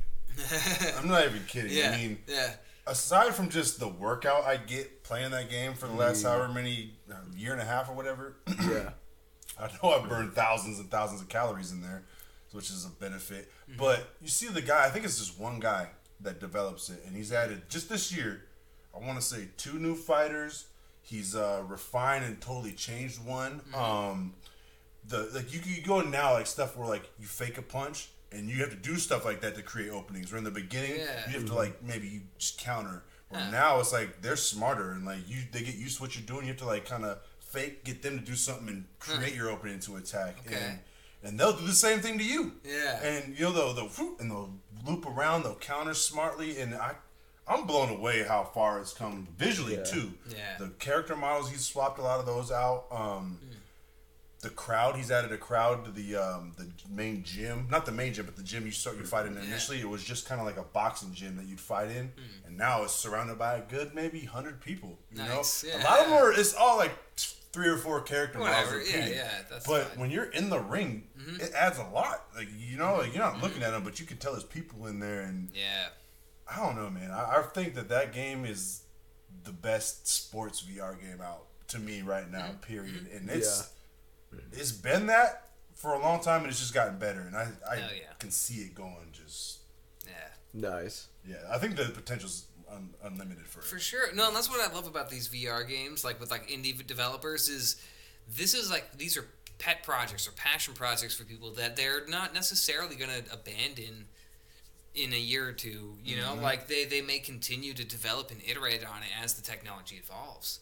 You know, and the sky's the limit. You know, and that's like I was saying earlier. Like games can continue, and you're not done with it necessarily. You know, you can always continue adding. Exactly. Progress, yeah. And it's for my game personally that I've chosen. I'll throw in a little nomination to Overwatch. I haven't played that much Overwatch this year, but they keep on adding new maps, new characters, new modes, and they're always really good about it. And they're probably gonna get the honorable mention for the next 5 years or however long they keep doing that. Yada yada. Yeah. Moving on, Monster Hunter World. Yes, it came out and it was great. So it wasn't like it needed improvement, but it did act as a game as a service throughout the year with these seasonal events where any event match or any like quest that you could do that was tied to a specific time of the year throughout like all of 2018, because the game came out like at the beginning of the year. You could kind of like during the spring event or the summer event, fall or winter event, you could go back and play any of the events that had come out beforehand, and they had all these crossovers with like Horizon Zero Dawn and Street Fighter and Final Fantasy and Dragon Quest, and they've got one coming up with The Witcher 3 and Assassin's Creed, and it's just like so many crossover events for like, you know, hunting monsters or adding new monsters or adding new armor or equipment, and it's just really cool stuff that they've added, and it's all free, and that's part of the that's why it's my I love Monster Hunter World. It's just done things pretty awesome as far as like their business model and what they've been trying to do with the game in the industry in this day and age in 2018. Sure, they charge for like some gestures, but like gestures. Cool. I'm totally okay with that. Yeah. Like, just lock the game behind a paywall. In any way, shape, or form. You know? And you don't even need them. It's not like they're integral to gameplay. It's like they're just, you know, very, very cosmetic, like to the point where it's like, dude, that does not matter at all. I might buy one gesture, maybe one, but I've put like hundreds of hours into Monster Hunter, so if it gets an extra $1 out of me, whatever. Well deserved. Yeah. Well deserved. No, I'm gonna be honest. That's how I feel kind of towards like Warframe. I'm gonna. It's free and it's a complete game. I'm gonna spend a little bit of money on the stuff that they offer to support it. Yeah. Because they're giving me incentive to do so, and it's not gonna affect the game. It's not gonna make me any better. It's just gonna be like a suit or something. Like you said, like a gesture, just something cool. But you guys are putting out an awesome product, and I want it to keep being a product. Yep. Yeah. So you support it, and that's how it should be. You know. Exactly. So yeah, that's it for me for as far as improvements go. Love me some Monster Hunter. Yeah. Well, how about from there we move on to the best new IP? Hey, this is a fun one. I like this, man. There's some years you don't get many. Yeah, you know, like absolutely. Sometimes that's a risk companies aren't willing to take. I think we got some good ones this year. We'll still like varying degrees of commercial success, but as far as what they put out and the potential of it, I think there's a lot. I don't know what stands out to y'all. I got a list of like 5 right here. Starting with another VR game, man, Astrobot Rescue Mission. Yeah. That is a monster of a new IP to me, I think. That was pretty fun, man. Yeah. That was pretty cool. Like, you put out something that has the potential to be the equivalent of a Mario for anything. Yeah. Like, you did something major, and I think that's what they got with this, you know. Platformer is charming. It's successful for all ages, you know. Kids are going to want to play it. Adults are going to want to play it. This will probably bring parents and kids, some fun times together. It's already been acting as like a mascot for Sony as far as like what they've been doing with the motion control and the VR and the iToy and all that stuff. So it's already all set up the right way. It makes sense. It's good stuff. They got some gold with that one for sure. Yeah, that was fun, man. But I also put Starlink in there, even though it has, like you pointed out before the show, like it hasn't been selling as well as they probably wanted it to. Yeah. But I think a lot of that's tied to the perception of it being toys to game, where it doesn't. Yeah. I got the digital version. I don't have any of the toys. I'm not attaching anything to my controller. Yeah. But they don't really make that known, like we talked about, unless you kind of hear about it through an outlet or do your own research. Yeah. They're not going to tell you don't spend more money with us for less. You know. Yeah. So that's unfortunate. I think that hurts it a little bit, and the misconception of the game. People don't realize what it actually is. It's a big ass Ubisoft open world game, like Assassin's Creed and the Stars of Ships. You know what I mean? Like you're gonna go here, you're gonna do a lot of shit. It's different than I think they kind of didn't give us a true idea of what it truly was, and the potential of it. I think what it truly is greater than what they showed us. To be honest, I put Beat Saber for another one. I feel like that's a big impact of. I see it in the mall. You know what I mean? Dude. Yeah, it's a phenomenon. I mean, so many people recognize Beat Saber, and I think it's going to be a big draw for people to get into the VR market. And it's on all the platforms. It's on PSVR, it's on Oculus, it's on Vive, or on Steam and Oculus. It's huge. I think it's one of the quote unquote killer apps. I mean, like I haven't bought it. I'm not really into it, but everybody I know is into it. Not to be like I'm not into it. It's whatever. A lot of people are. No, it's just like so many people I know are into it. Like people that aren't into VR are like, oh yeah, Beat Saber. I've seen Beat Saber. It looks cool. Like, and I'm like, it is cool. It's like music and lightsabers, man. It's great. It's genius. Who thought of that? First off. Well, they spent a lot of time just refining the gameplay. I heard they spent like over 2 years in development, just getting that shit tight. Yeah, it really is super tight. It paid off. Yeah, super. And like we pointed out before, it's like this generation's rhythm game. You know, we had the DDR when we were shorties, teenagers, and all that. Yeah, DDR in the '90s, Guitar Hero in the 2000s, and Beat Saber in the late 10s, early 20s. Yes. Yes. And I think that thing's got legs too. That's gonna be one more I see as a games of a service too, because you got the concept now. It's like Rocket League. It's kind of perfect for what it is. I don't know what you could really. I mean, you could probably add little wrinkles here for obstacles or whatever. Yeah. But it's more about taking that idea and expanding it. You're not gonna have to release a Beat Saber 2 for a long time. Yes. Add more songs. Exactly. More songs. Yeah. More songs. That shit. More music. Yeah. That's all you need. Octopath Traveler, I think, is one we mentioned already with the visuals, but I mean, you don't see a lot of JRPG new properties come up, but that feels so much like they've been there. When I see that game, every time I feel like it's partially because of the visual style, but it feels like an established franchise, even though this is its first offering. I kind of get that sense of it. So I feel like it's gonna be around for a while too. And the last one I wrote was one we mentioned earlier from the indie one was Dead Cells.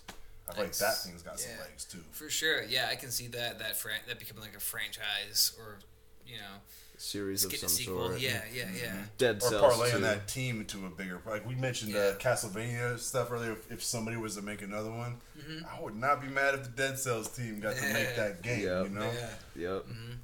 I don't know what I would choose as the new IP. Personally, I might side with Astrobot.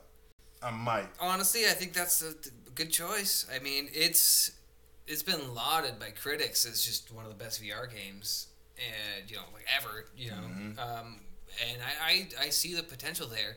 I haven't played it yet. I don't have PSVR, but I see what it is, and it looks really compelling. So I think that's a really good choice. It's good. I could see a run of Astrobot games. Not even just platformers. How with Mario, we talk about Mario Party or whatever. I could see an equivalent. You know how they did PlayStation Battle Royale All Stars? I could totally see a VR Mario Party kind of derivative. Yeah, dude. Well, I Astrobot seems charming. He's like a cool little robot dude. He's I don't know. It's got a lot of homies. Yeah. Seems cool as fuck. But it's funny. I mean, I don't know. I'll let you guys say if you guys have a choice for new IP of the year before I move on. But this does segue nice into the VR category. my new IP, Kingdom Come. Okay. Yeah. I know they're going to make more games in that vein. The game, from what I've heard, sets itself up for a sequel. So we'll see what comes through. But I think they're going to... The Warhorse, this is their first game as a studio. This is a new game, and it did pretty well. They hit their market, I think. And from what I've heard, the investors were happy and it's good business. So they're gonna roll forward and make a new game. I'm happy to hear that. I think, or another game, hopefully. And they've got DLCs coming out. I still need to get the DLCs, but they did really good, man. I was following this game for years. I remember my roommate showed me the game in development back in 2013, 2012. That far back? Wow. Yeah. He was showing me it was. Maybe even a little later. I think we were getting ready to move out of that spot. So, but yeah, around there, 2013, plus or minus a year. Yeah. So I've been following it for a while, but I forgot about it, and I almost bought the backer, or I almost backed it as a developer, or kickstarted it, whatever. Right. Yeah. It wasn't Kickstarter, but Yeah. Same equivalent. Yeah. But waited until the game came out, and man, worth the money. Love the game. Love the developers. They got good shit going on, so I'm excited to see what they do going forward. Yeah, hell yeah, good stuff. Yeah. I'll go with Octopath Traveler as probably my new IP for the year. This Switch kind of had a slower software year as far as releases throughout the year, apart from remasters and re-releases, and Smash Bros came out at the tail end of the year, and the Pokemon game was a watered down Pokemon Go remake of Yellow version. And, it was just kind of a slower year, and Octopath Traveler kind of filled that gap in a big way for Switch owners. That was the second best Switch exclusive to come out this year, I would say. Maybe Super Mario Party, but I would say Octopath Traveler probably over that. And it was really successful. A lot of people really liked it. It had a really good visual style. It had a pretty intriguing story at a lot of points. Pretty good soundtrack as well. It was a wonderful game, and I think it was actually a pretty big win for Square Enix and Nintendo to kind of, it's been a kind of a good start to the Square Enix having a good relationship with Nintendo again. It's nice to see that, man. Yeah. I haven't really seen a solid relationship with them since Super Nintendo. Yeah, exactly. Long time ago. It's been a long time coming, and I think Nintendo's a big thing for me has always been I want Nintendo to start working at getting good with third-party developers again, and this is a sign of them doing that. So for me, my favorite new IP this year, Octopath Traveler. And on that third-party tip, I've totally when it first came out, I was like, yeah, I could see developers kind of tiptoeing into this thing. Now I'm like, get your ass in there before it's too late. Yeah, this dude. thing's making money. The trial period's over. You need to make games for this thing, straight up. Pretty much. Mm-hmm. Whether you're porting shit or making new shit, just get in there. Yeah. But transitioning real quick, because the reason I want to transition to the VR category is because two of the new IP nominees were also my VR nominees. Yeah. But strangely for me, Astrobot didn't win VR Game of the Year. Oh, okay. And there's reasons why, even though I think it's the best new IP. So I just think it has more legs to be more Astrobot 2, 3, 4. Yeah. I see that. Yeah. But for me, I'll say the other two nominees first that didn't win for me, but Marvel Powers United. Hey. Awesome game. Good. Awesome good game. mention. Good shout out. Yeah. I think that's an important one too, to get people in there and to get that draw, because there's not an entertainment entity I think more radioactive right now than Marvel. Yeah. They're just money making. No, it's a touchstone for people. I think certain people are gonna really be drawn to that, And I bought the game and I love it. I showed it to my brother the other day when he was in town for Christmas. I was like, this is something new. Check it out. And he was having a blast, playing as Doctor Strange. Yeah. Just blowing shit up and figuring out all the attacks and stuff and just blowing things up. And it's fun, man. It's such a great game. I don't know. I got to play it more. Yeah, me too. But the hours that I have spent with it, we spent a lot of those hours. I played on my own a lot too, but I've played with you too. And some of the moments that we've even had where you showed me Storm's physics on her claw or cape, and you're hitting it, and it's just what? Yeah. Or when we played one round, and I forget who I even was, but you switched to Spider-Man, and I went to Hulk, and all of a sudden, you were seriously, it looked like he was 2 feet tall. It was unbelievable, the scaling, and just, there's a lot of love put into it. You know, there's a lot of skins, there's a lot of reason to play this game. And I see them adding a lot more to it. And then the other one, Hellblade. They ported that to VR. I never played Hellblade on the flat screen, and playing it through VR is crazy.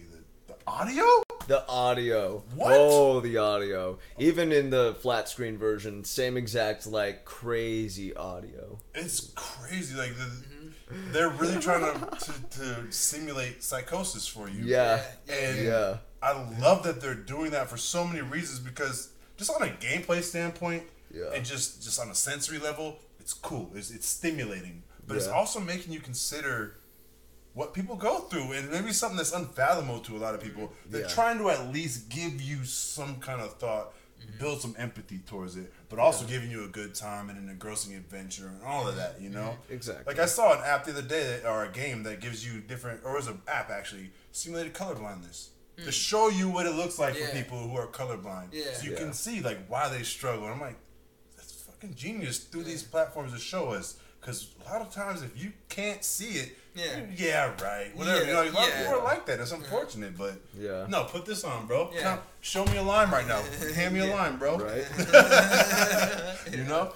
I didn't play this one, and I'm just gonna throw it out there a little bit. But on that note of trying to be inclusive with people with those kinds of disabilities, Moss is a VR game that I did not play. But ASL? Yeah, now that's the thing. Yeah, exactly. The mouse that is like the main character, I forget what it's called, but it communicates to you, the player. Like, you control the mouse kind of like Lucky or an Astrobot in this like platformer, but you, the headset, are looking from a different angle, and you are your own character, and the mouse is its own character, and it communicates to you through sign language. Nice. Well, it's one of the options. Yeah.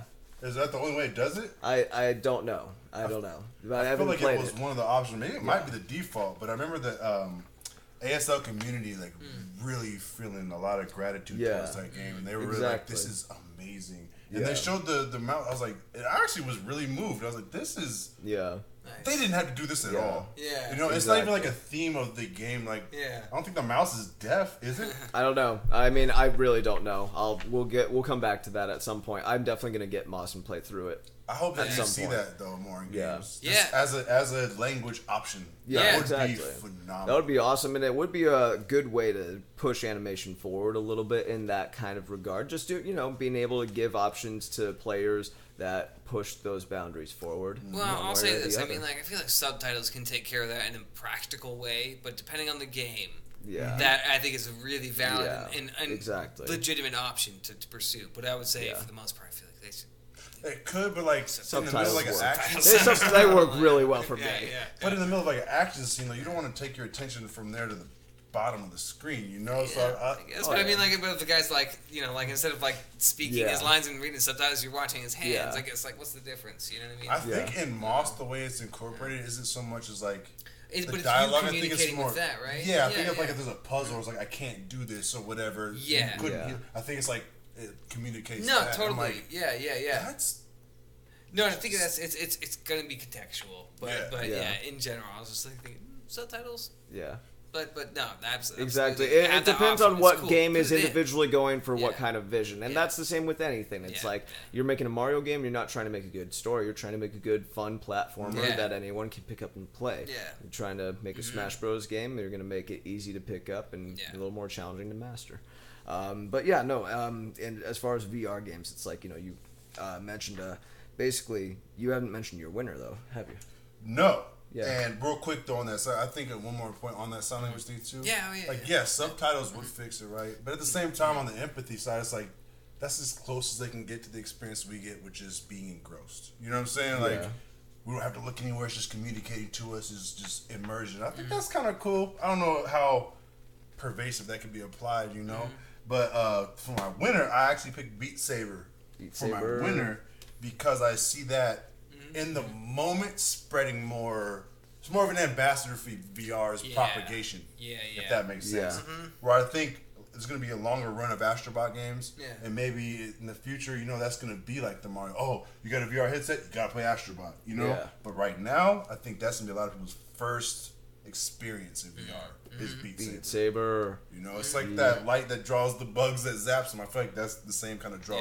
Yeah. Oh, what is that? I gotta try that. I've never seen anyone be indifferent to the like.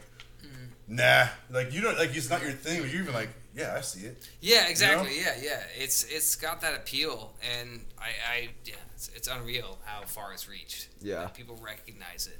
You know, it's a thing.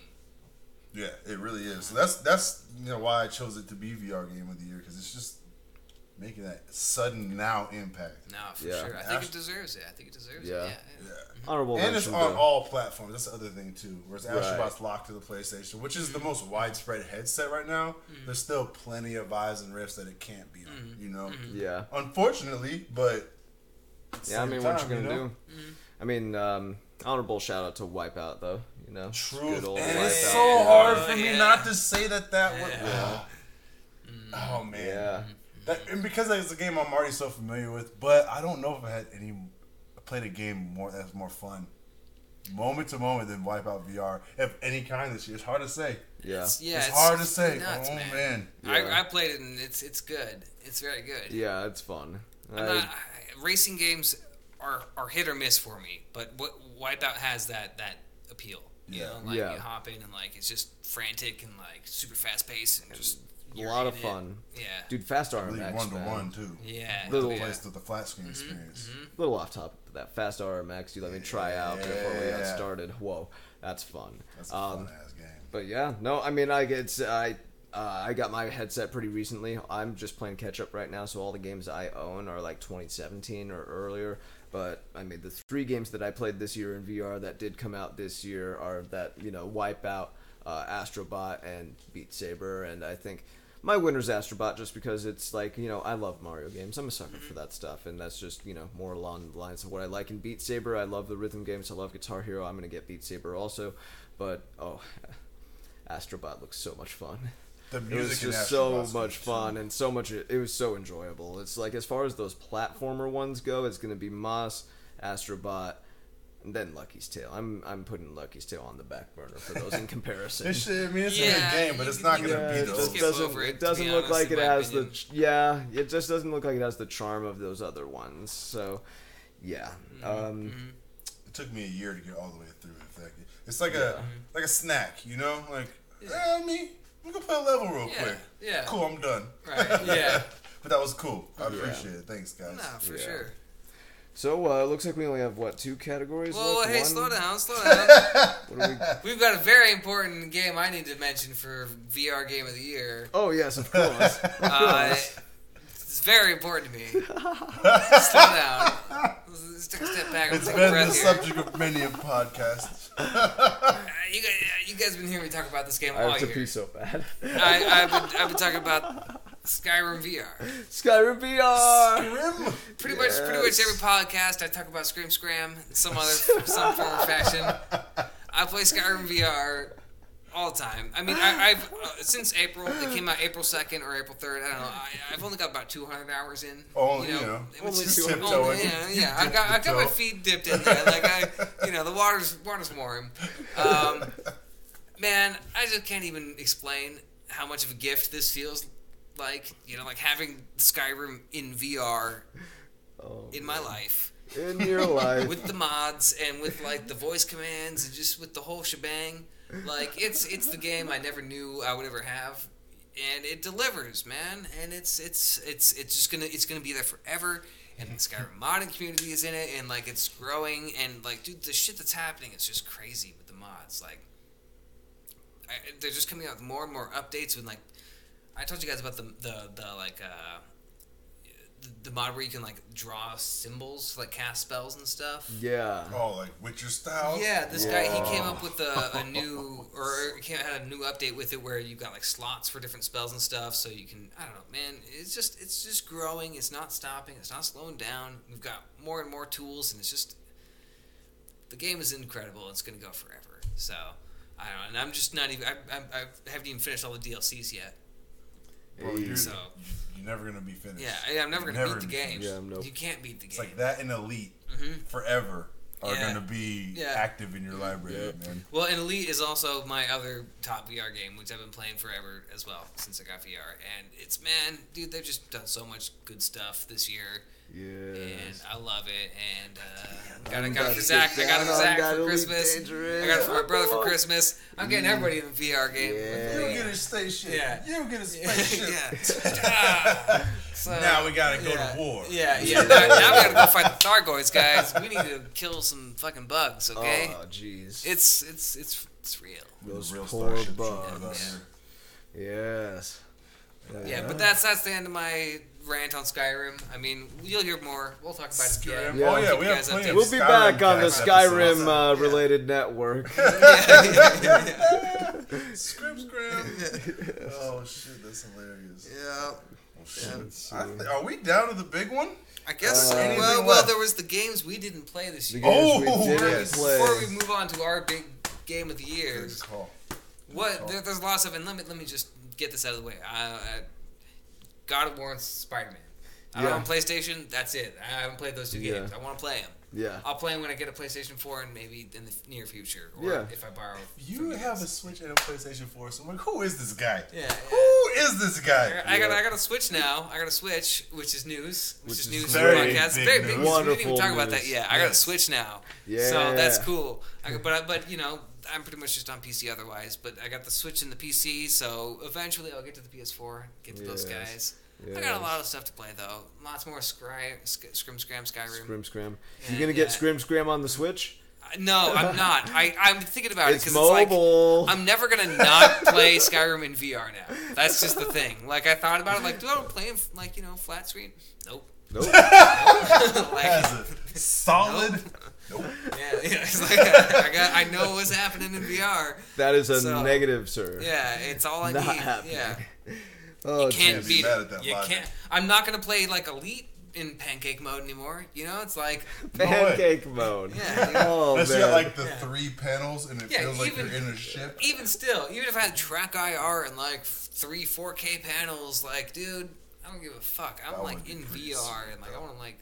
That would be nice. You know? I gotta show you a video later. This fucking German guy made like a whole fucking room, like with a projector and stuff, and like physical panels and stuff. So he's like in his ship. It's like German engineering, bro. Yeah, it's crazy. Yeah, props to whoever you are, even though I haven't seen it. I'm pretty sure I saved the post. It reminds me of this guy I saw. I think it was a Persian cat somewhere in the Middle East. He had a like a Lamborghini in his garage. Mm-hmm. And he had it set up to be his controller for Forza.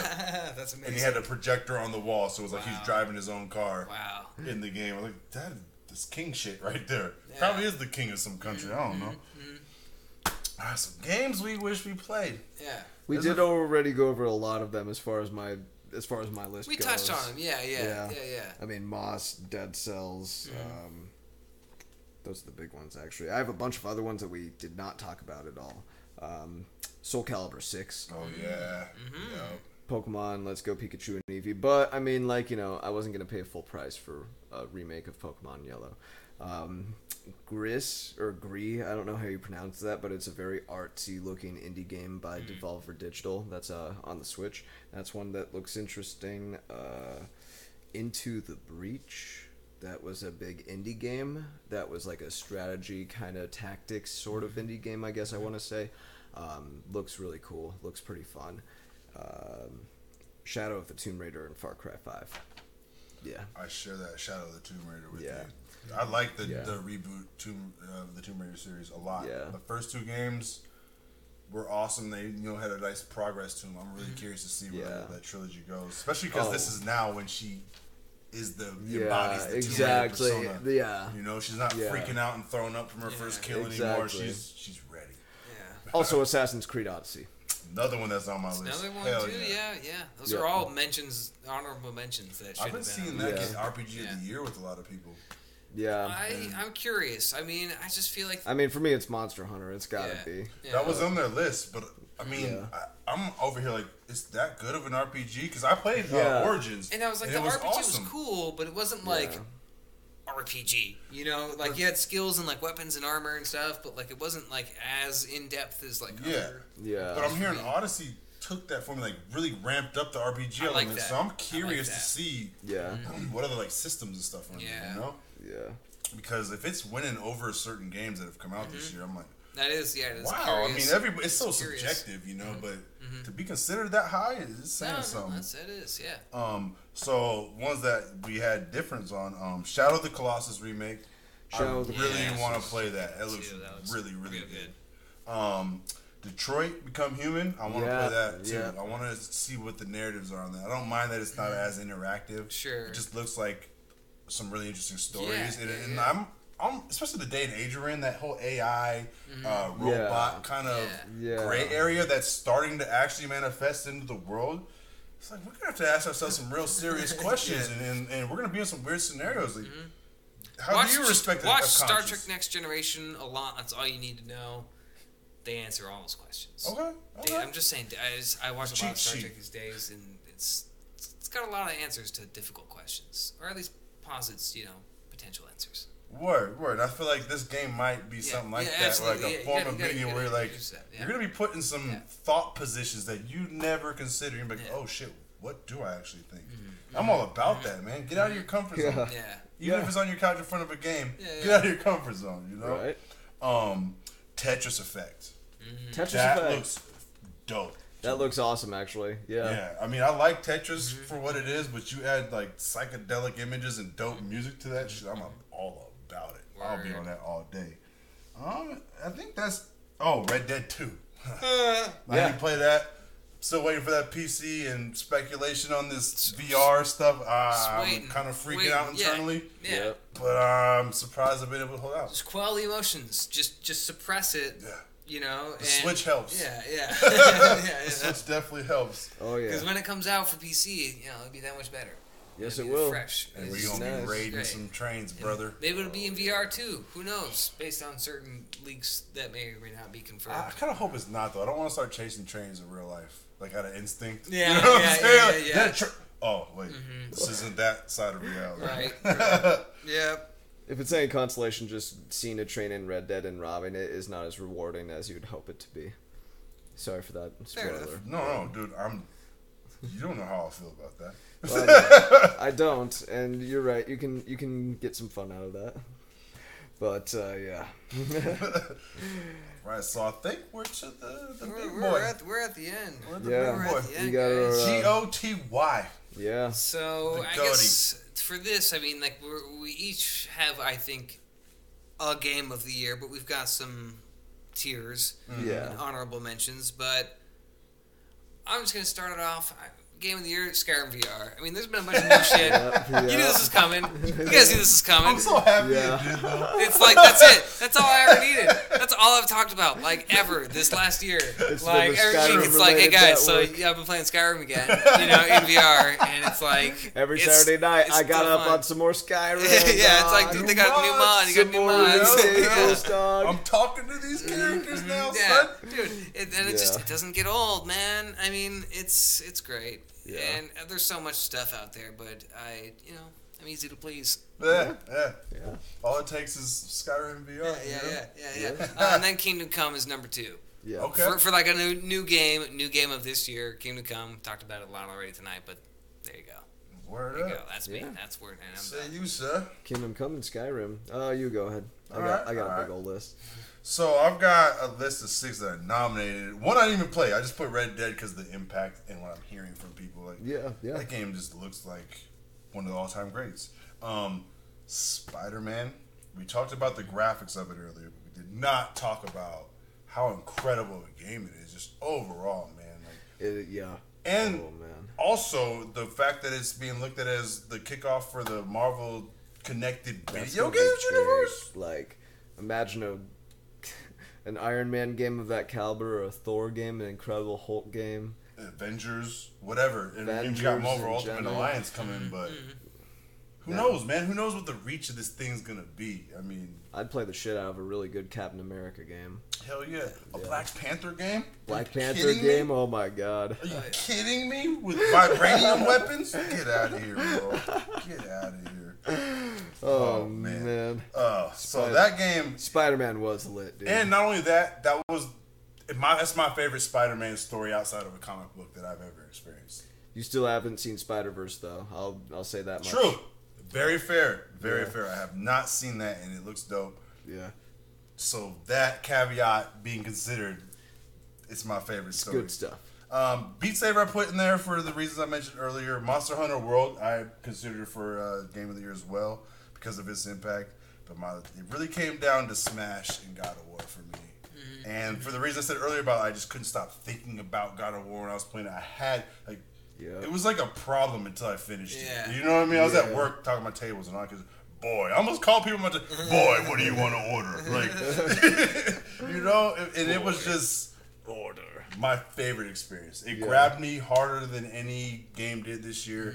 Mm-hmm. I'm ready for my second playthrough on the New Game Plus. I can't wait for it. And yeah, that's the one I'm throwing out. That gets my version of this trophy that actually says music on it. But don't worry about that. Can't see it. Yeah, you know what I'm saying? Exactly. Okay, so I did like a top 10/top 11, but only the top 6 matter. But I'm gonna say the top 11 anyway. So number 11, Dragon Ball FighterZ, getting that out of the way. Number 10, Beat Saber. Number 9, Monster Hunter Generations Ultimate. Not Monster Hunter World. Monster Hunter Generations Ultimate is number 9. Number 8 is Astrobot VR. Number 7 is the Switch release of Hollow Knight. Because that was this year, and that was when I played it. I didn't play it on PC. And we got those out of the way. Now the top 6, the big boys. The big boys.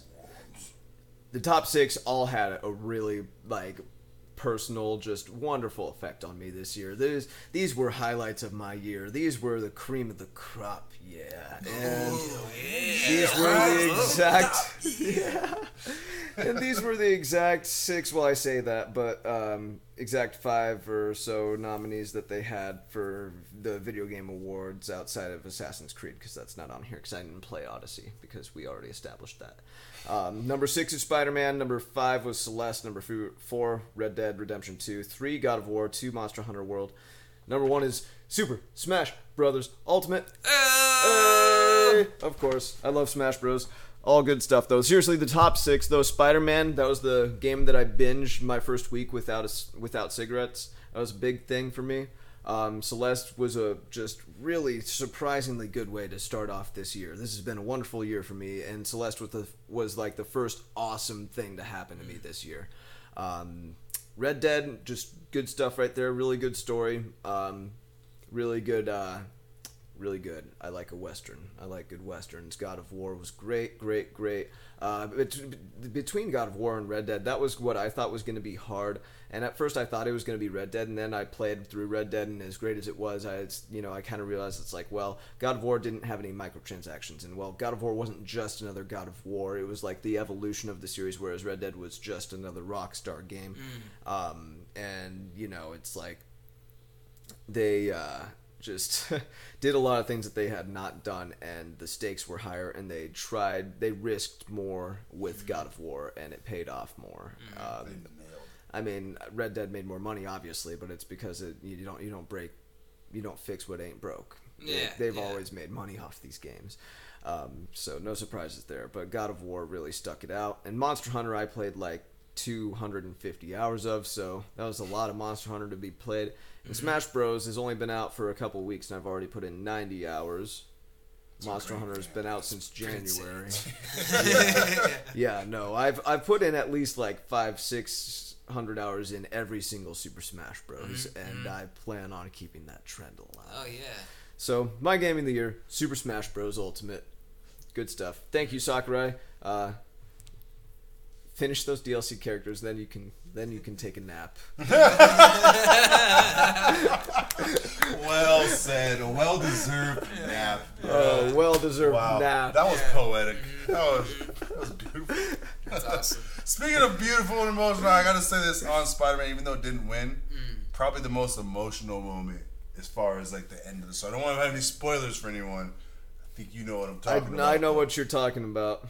That shit was... Dude, Spider-Man was really good. This was a really good year for Spider-Man just as a whole. I mean, you had Infinity War, you had Venom, which was actually surprisingly pretty good. You had the Spider-Man game, obviously, and Spider-Man Into the Spider-Verse. Year of the Spider? It was Year of the Spider, and man. Stan Lee passed away this year, too, Oh, and Spider-Man was his favorite. like his number one. As it should be, man. And I think he's mine too, man. Yeah. Great power comes with It's always been one of my favorites too. I mean, Spidey. Yeah. I've always, I don't know. I've liked what Spider-Man is. You know, he's not just like this like uber human super being. You know, like he's got his weaknesses, but he's also got his strengths. Yeah, you know? He's a very human. Yeah. Entity. Like the way he interacts and his corny jokes or just how the people he cares for, all of that, man. I don't know. Man. I want to be Spider-Man's friend. You know what I'm saying? Yeah. You guys, I cannot believe you haven't seen Spider-Verse. I'm sorry. I'm just gonna keep it like a week, right? Get off my back, bro. I don't know. I just like one night I was off work and a bunch of reviews were saying, "Holy crap, Spider-Verse!" So I called up a homie and I was like, "Yeah, we gotta go." I've tried like 4 times, bro. It just hasn't happened. You gotta go, man. I'm going. You just gotta go. Yeah. You guys just gotta go. Young Miles and all the crew. Check it out. It's just. I'm down. We can, no GRN. There's no 24-hour theaters. Spider-Verse. We'll be back. Talk about Spider-Verse. Yep. Yeah. Game of the year, though. Yeah. Game of the year, though. It's been 2018. Cheers. Wonderful year for video games for the most part. For the most part. Yeah. Pretty good stuff. Good year for games.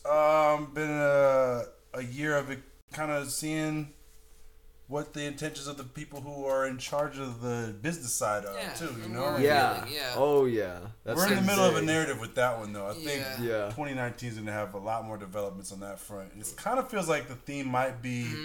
I hear Rage Against the Machine in my head right now. We got to take the power back. Death Stranding. You knew where I was going? I love it. That's the perfect note to end on, bro. RATM for life. Looking forward to 2019, seeing what it brings. And we'll talk to y'all soon. Yeah, that'll be the next cast. We're anticipating next year. Yeah. Well, it'll be fun. On that note. Yep. RATM for life. Rage Against the Machine for life. Yep. Yeah. Game Related Network out. Gotta take the power back. Gotta turn the screen off. Gotta turn the